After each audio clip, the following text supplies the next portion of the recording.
In this one I'm going to have these brand spanking new Shinko E240 tyres installed on my Shovelhead rims. So here's the before shot and this is after. I'm so keen to see what the bike looks like with the 19-inch front wheel, so let's whack it on. First thing was to install the axle spacer in the left hand side and then install the speedo drive on the right hand side that acts as a spacer, then to install the axle. After tapping in the axle, next was to tighten up the pinch bolts which secure the axle in place. Then some blue Loctite on the axle thread, followed by the axle spacer and nut. So that's the front wheel installed, now let's move on to the rear.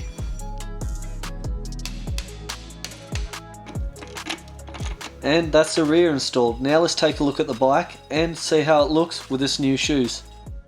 I'm pretty happy with these vintage style Shinko tyres. Now what we're going to do is move on to mock fitting a Bar None Moto sissy bar and fabricate a bracket onto it to mount a tail light. And this is a tail light that I'm going to be running, and it's a cheap Tombstone tail light from a company called Third Gear that I bought for 70 bucks. Now as always, the trusty father-in-law is going to be fabricating the tail light bracket as he is much more skilled than I am on the tools.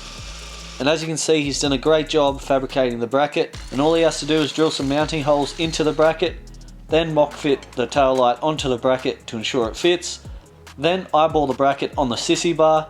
Eyeball engineering. That one to me. And now lastly, he's going to weld the tail light bracket onto the sissy bar.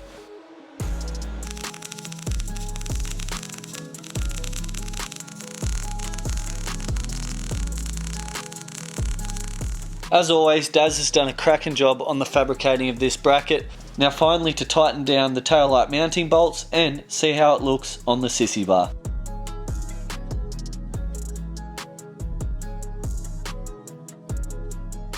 So whilst Daz had the welder fired up, I thought I'd test my luck and see if he could weld in a gusset onto this headlight bracket which Lowbrow Customs sells on their website. The reason why I wanted a gusset is because I saw a previous review on this bracket stating that it snapped off after 4 months use. So welding a gusset in place is going to stop the bracket from flexing and breaking in half. Now the sissy bar, headlight bracket and a couple of other parts are ready to go and get powder coated, and I'm going to get them powder coated in a gloss black.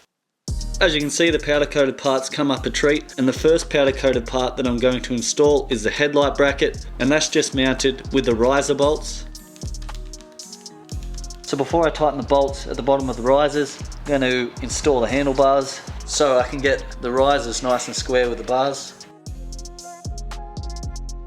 So these bars that I'll be running are 12-inch 8-hanger handlebars from Lowbrow Customs.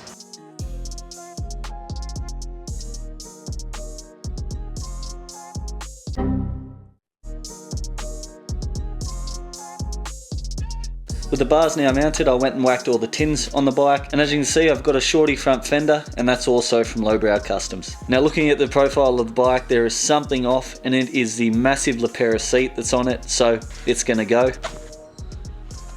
And I'm replacing it with another Lepera seat, being the bare bones. And I reckon that is the cat's pajamas. Couldn't be any happier with the profile of this seat, following the lines of this bike. Nice. The next thing I'll be doing is removing the tins so we can paint them. Here me and the father-in-law are sanding off the surface rust on the tins. After removing the surface rust, my father-in-law is just rubbing down the tins with some wax and grease remover before we use some epoxy primer. Now I'm going to be using this Chameleon brand epoxy primer, and it has a hardening agent inbuilt in the can, and I've just got to rotate this little copper fitting to activate the hardener in the rattle can. The reason why I'm using an epoxy primer is because it is really heavy duty, and when I spill petrol on my tank, I'm not going to get the dreaded paint peeling off around the fuel cap. Now while the epoxy primer is drying, I'm going to install this 4.5-inch Bates style headlight which I bought online. I think this 4.5-inch headlight really suits my narrow glide front end, and I'm glad I didn't go with the larger headlight. Next was to install this Biltwell throttle tube which runs a single accelerator cable. And for this throttle tube I got a universal throttle cable which I'm going to have to cut down to size.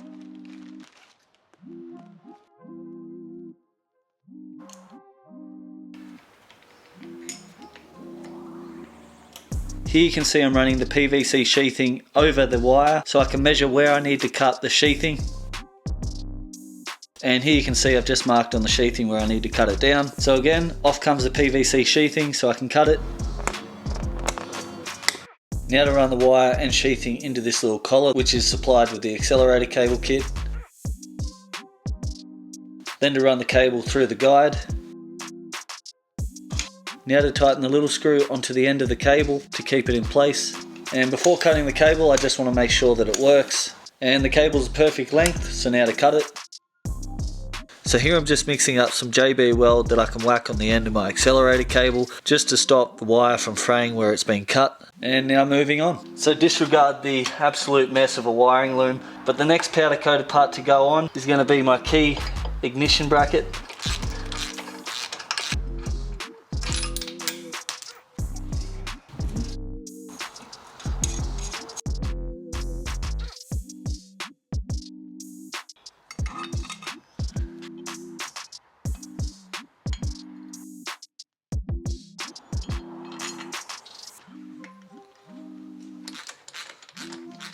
So before I tighten down all these nuts, I kind of want to get the bracket centered.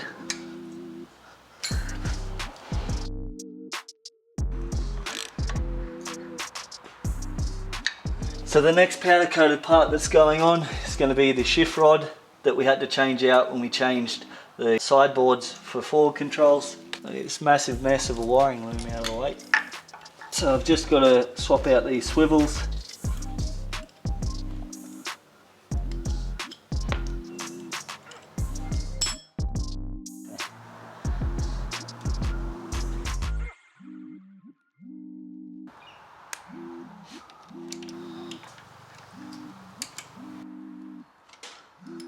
And that's all I'm going to have time for in this one. In the next one, you're going to find out what colour I'm going to paint the bike. We're also going to be installing some new brake lines, and we're going to tackle this massive mess of a wiring loom. But as always, thanks very much for watching, and I'll catch you in the next one. See ya.